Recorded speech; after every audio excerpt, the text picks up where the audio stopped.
that's a familiar theme. And come to think of it, I guess that was the theme I heard before I saw Marilu Henner for the first time, or at least the first time I realized I saw you. Marilu, good morning to you. Good morning. I every time I hear that music, I get so nostalgic for Taxi. I think that's such a great theme. It was a great theme and a great show, wasn't it? It was really terrific. You know, I was last night I watched a screening of the Andy Kaufman special that I hosted that's going to be on next week, and so I went to the Improv last night, and there were all these people there, and it was so great to see some of the scenes that Andy was in the show. As Latka. Oh, really? Yeah, as Latka. And the show really holds up. I mean, it's on every night at Nick at Night. Yes, and it's still audience still being watched. In fact, some people are catching it for the first time. Oh, I know. I mean, I have this little 11-year-old friend, this son of a friend of mine, who all of a sudden I'm like a completely different person to him. You know, I can't believe that this friend of his mom's is Elaine on Taxi. It's so funny. Yeah. I had a question I want to ask you. Is Andy Kaufman really passed away, or would this be just one of his giant jokes? No, he's, you know, if anyone who had seen Andy in the last couple months of his life would know that he was dying. I mean, it was really sad. He got to be so skinny. Wow. Funny man. I knew it was not a publicity stunt. You know, watching all of his routines and his appearances on Saturday Night Live and The Tonight Show and Letterman and stuff, I mean, he was so ahead of his time. He really was. Yeah. Can I ask you one question, then I want to talk about you? Oh, sure. Did you see the Andy Kaufman episode, or at least the visit that he did on Letterman's show when the wrestler knocked him upside the head? Well, they show that last night. It's really funny. The show is on next Wednesday. I just went to a screening of it. It's on the 29th of March.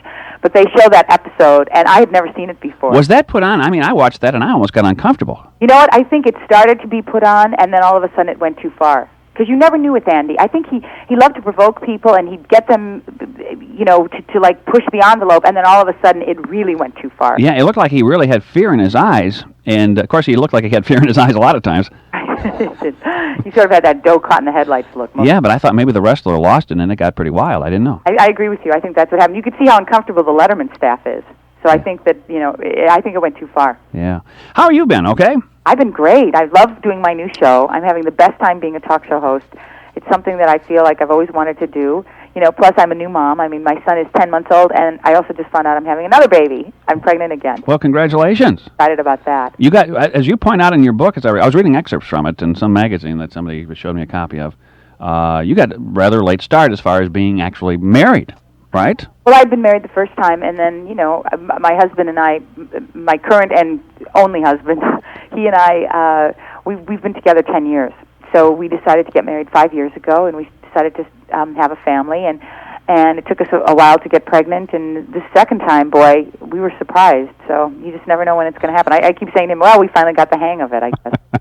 Now, you've been in 2 successful series, at least, that I can think of, Evening Shade and Taxi. You've achieved all this fame and notoriety. How does that compare with being... From the Midwest. Yeah, of course. You grew up in Chicago, right?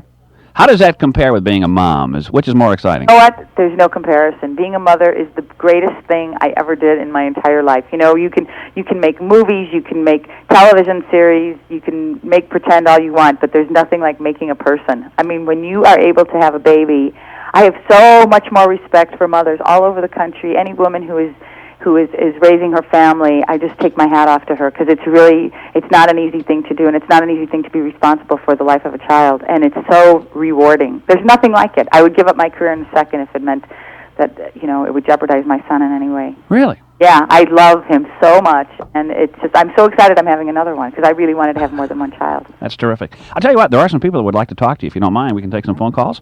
Marilu Henner is on the line.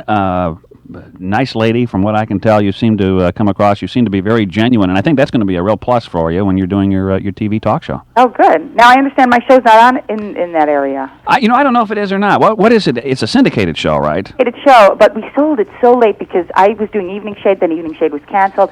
I had the baby. We went and did the pilots for the talk show, and it immediately got picked up in a certain percentage of the country, like 80% of the country. But there are certain places that it's not on the air, so maybe you can call your station and say, we want the Marilu show. You know? Okay. We're going to break for this. Marilu Henner is on the line. You're in tune to the Ken Behrens Show from WJBC. Back right after a message or two. Hello? Right on research, sir. How are you this evening? Well, Good. I'm going to read a list of reasons for using Dual 2, and I want you to tell me if you agree, disagree, or agree somewhat. All set? Sure. Here we go. I use Dual 2 because my county agent recommended it. Oh, disagree. All right. I use it because my neighbor recommended it. Disagree. My wife? Disagree. Really? How about I use it? It's not recommendations that have made Dual 2 so popular, it's results. Season-long results. That's because Dual 2 clings tightly to soil particles in the weed germination zone and breaks down more slowly, giving you longer, more dependable control of even the latest germinating weeds like foxtails and fall panicum. Let's try this one. I use Dual 2 because... Because it works, and I can count on it. You know, I was just getting to that one. Hello? Dual 2 from Zebra Crop Protection. Hello? Always read and follow label directions.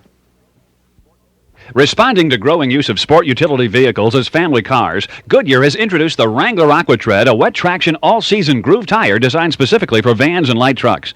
The Wrangler AquaTread has 2 water-shedding grooves between a 3-zone tread pattern. The outside section is for highway service, including cornering. The middle zone provides wet traction, and the inboard, more aggressive tread face and shoulder provide all-weather, all-surface traction, including off-highway use. For more information, call either Clay Dooley Goodyear location at 662-AUTO.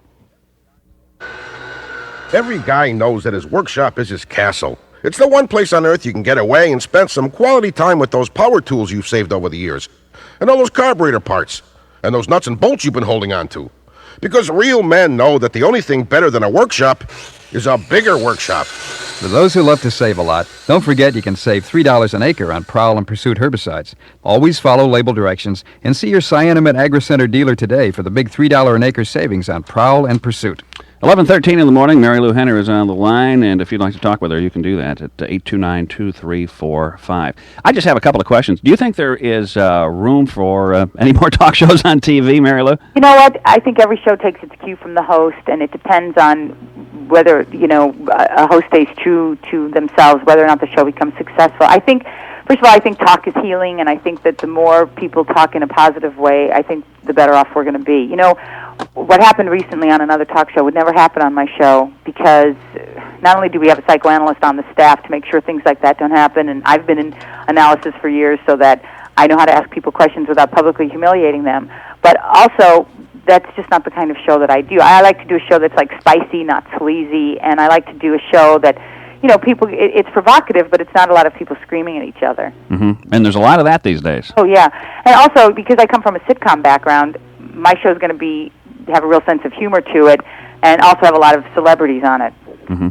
I, for some reason, get the really strong feeling that a lot of the people who book for shows are not interested in some of the people who have been around for a while, almost like experience is a detriment. I had Sheldon Leonard on yesterday, and I don't know if... you must know who Sheldon Leonard is. Of course. He's written a new book, but it doesn't talk about anybody in a negative way, but he has a lot of funny anecdotes and things like that. And he was wonderful. It really caught me off guard. I think the guy's 88 years of age. Oh, my God. And, he did the Andy Griffith Show, and he did the Dick Van Dyke Show, and I Spy, and Danny Thomas, and all those things. He's got one story after another to tell, and he was a marvelous guest. It really caught me off guard. But I don't think you'd see him on a lot of TV talk shows. Yeah, probably not. I mean, I think people, first of all, it's hard to always have celebrities, and so you only want to do a certain percentage of your shows with celebrities, because it's hard to say, okay, we're going to do celebrities 5 days a week unless you're a nighttime show. Mm-hmm. And I think also people are always looking for some kind of controversy, So I don't know. I mean, it's funny, we do a classic television show once in a while, which is really fun, and so, maybe I'll have him on the show talking about his book, because that would fit into a classic TV. Yeah. It's really fun because we do part of it in black and white, and I get to dress up. Last time I dressed up like Lucy, and this time I'm going to dress up like Ginger from Gilligan's Island. What made you want to get into this business in the first place? Why? Business, or you mean the talk show business? Well, first of all, the acting business. Well, I grew up with, I grew up in a family in Chicago that had a dancing school in our backyard, and I grew up in such a theatrical way anyway for a Midwest neighborhood that it was just a natural segue. And one of the things I used to do as a kid was line up the other kids in the neighborhood and play Tonight Show in my backyard, and I was Johnny Carson. So it was just a natural segue for me to become a talk show host after that. Yeah. But I always wanted to be in the business. I never for a second wanted to do anything else. I definitely didn't want to be a nun. And most kids in Catholic school want to do that. But in 6th grade, when the girls stayed for nun club, I went home with the boys. Mm-hmm. What if Taxi had not been a big hit? Do you think you would have kept going at it? Oh, yeah. I mean, I was already having a film career. I had done a movie with Richard Gere, and in fact, the year Taxi went on the air, I was also offered another television series, which was The Paper Chase, which was on for years. I probably would have ended up doing that if I hadn't done Taxi.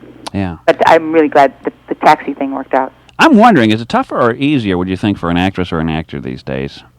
Than it was years ago when I started? Yeah. It's different because I have two nieces who are in the business, and they're, I was very lucky because Chicago had a great theater system. You didn't have to be a professional. I got to be in plays during college. You didn't work with Steppenwolf, did you, by any chance? Oh, no. But, they had a great theater system. See, Steppenwolf, nothing as professional as Steppenwolf was going on when I was a teenager, and so it's different now. It's gotten a lot more competitive. So I don't know. It's easier in some ways and harder in some ways, just like everything else in life. Yeah. It's amazing recently, and I don't mean to get going here, but like Laurie Metcalf, who's on Roseanne, went to Illinois State University, and Gary Cole, and Malkovich was in school here for a while, and we're watching some of these people that are going to school right here in Illinois, or at least in the Midwest locally, here in town, for instance. Right. And they're making a mark in Hollywood these days. I know. Well, you know what? I think there are Midwest values, and I think that people have a sense of staying real when you come from Illinois. I really do. I think it's one of the best states in the union because it's very well balanced. There's a big city feeling to it, but a small town feeling as well. Yeah. And so I think that you can adjust to either coast. I think you can play everyman, and not feel like, oh, I had an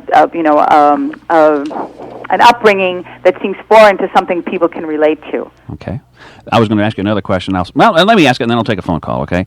My question is, I've heard some people who have lived in California, and they say, this is not the place to raise kids. Yeah. Do you feel that way? Well, I'll tell you something. Ever since the earthquake last year, my husband and I have been looking to move east again because it was pretty scary. It was really scary. I talked to some people that lived out there. Yes, it was scary, they said. It was scary. And we didn't have any damage in our house, and we were scared.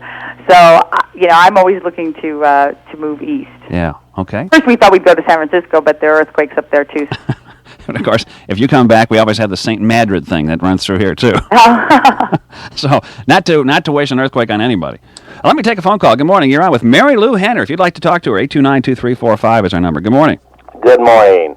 I've enjoyed Marilu since Taxi, and I was just want to thank her for being back in the area, and I'd like to know how I might get a picture of her.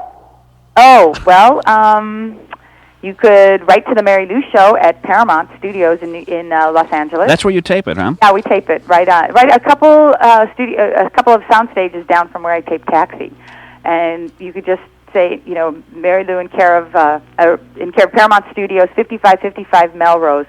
I don't know the zip code, though. I'm sorry. Well, he could look it up. Yeah. Okay. All right. Okay, thank you. 5555 Melrose Avenue. Okay. Okay, thank you. A lot of people over the years have worked in that location, I think. Oh, actually, we have the old Arsenio stage. Okay. Great, because he had a great dressing room, which I now have. WJBC, good morning. Hello. You're on with Marilu Henner. I heard you say that you didn't know if she was on locally anywhere. Mm-hmm. At 3 o'clock in the afternoon, she is on Channel 19. Okay. And every day, since Vicki went off. Okay, so you are seen in the area. Oh, great. Okay, I didn't know that. All right, do a little plug again. It's at 3 in the afternoon? Right. On WHOI. Right. Channel 19. Uh-huh. Do you watch the show regularly? Off and on. Okay. I'm not always here. Yeah, all right. Thanks for letting us know that. Okay. Yeah, there's a reminder for folks. WJBC, good morning. Hi, I'd like to ask Marilu a couple questions, if I could. Go ahead. Hi. I wondered, what happened with the deal with the Evening Shade? Maybe you've answered this already. I just turned on the radio.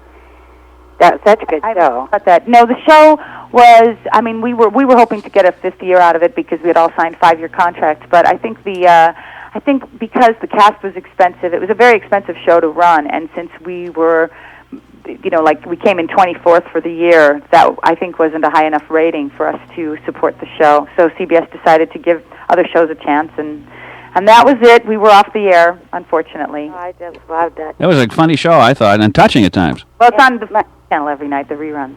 Yeah. The other question is, have you replaced Vicki Lawrence? I used to see her on, and I don't see her anymore. Well, that's what the previous caller said. Oh, yeah, no, I didn't replace Vicki. It's a whole new show. It's a different show. They were hoping to have both of us on the air, but her show ended up getting canceled because they were hoping to sell us both together. I see. Not like I replaced. Okay, well, nice talking to you. Okay. So one station may have carried both had they both stayed on, or just opted for one. Yeah, that was the dream. Yeah. When you were see, I like this behind the scenes stuff. When you were working with Burt Reynolds and he was going through all this turmoil, was it rougher on the set then? You know, most of the turmoil had happened the summer before because it happened while we were on hiatus. And in fact, after all the tabloid stuff and everything else, which happened in July, we went back to work at the end of August. And Bert's first line to everyone was, "Well, did anyone have anything interesting happen to them this summer?" You know, and it was already burnt out by then. So then he was just back to doing his job. And you know, I mean, Lonnie's a friend, and she's a good person, and Bert's a good person, and you know, they have a beautiful son together. So hopefully it's all straightened out now. Yeah. Can I just? I know you don't have a whole lot of time, but I appreciate you being on. Let me tell you that right now. Sure, thanks. It's great to talk to you, and I've enjoyed watching you work on TV ever since I first saw you on Taxi. Oh, thanks, Ken. You were in a movie called Perfect, and as I recall from your book, you were not real happy about making that film. No, you know what? I think it was kind of a strange time for me because, first of all, I felt really fat and I felt really unattractive in that part. And, you know, you're spending every day in a gym with all these incredible bodies. So I was kind of going through like a bad period right then. That kind of goes back to my other question. I was going to say, is it tougher as a female or a male to be in Hollywood? But I think both sexes really try. Oh, yeah. You always have a tough time. And it depends on the time in your life. Because right after Perfect, I went off to Spain to do another movie called Rustler's Rhapsody, and I ended up getting into the best shape of my life. You know, I mean, I just somehow pulled it together and did something. Well, you know, this opens up a whole can of worms, but what happened to me is that I used to be really fat. I used to weigh 50 pounds more than I do right now. And my parents both died in their early 50s, and I became obsessed with learning about the human body. So I found out over the years by experimenting what foods work for me and what foods don't, especially with the backdrop of having to deal with two degenerative diseases like a heart disease and also arthritis, which is what my mother died of. So they were both in their 50s? They were both in their 50s. Wow. And so what happened was it took me a long time to sort of put together everything that I'd learned, and I think that at the time in my life that I was shooting Perfect, I hadn't quite connected with all of it, but right after Perfect I did. So when I think about that, I mean, I've never battled with my weight since that time, because I figured out the three things that worked for me, which were I had to give up dairy products, which I had already done right before Perfect. I had to food combine, which just works for me, and I had to break a sweat every day. And that's what I discovered in Spain. And so I don't know what food combine is. Oh, I'm sorry. Food combining is where you eat certain foods with other foods, but you don't eat them. It's like you divide all your foods into either fruits, proteins, or carbohydrates, starches, and then you don't mix from group to group. Oh, okay. Yeah. Okay, makes sense. I tell you, you deserve a lot of credit, and I have a whole new respect for you now, knowing that you came through what you did. And if both of your parents died in their 50s, you could have just withdrawn and sort of shut off life, you know? Yeah. Well, that's why in my book is called By All Means Keep On Moving, because it's really about that. It's about no matter what happens to you, you keep going because, you know, this is the journey we're taking, and you can choose to be annihilated by it, or you can choose to say, okay, what can I learn from it? And keep Exactly right. What an upbeat person. It's great to talk to you. I want to wish you all the success in the world with the talk show, and thank you for being on with us. Okay, well, take care. Okay, you too. Bye-bye. Marilu Henner, bye-bye. 11:25 at WJBC.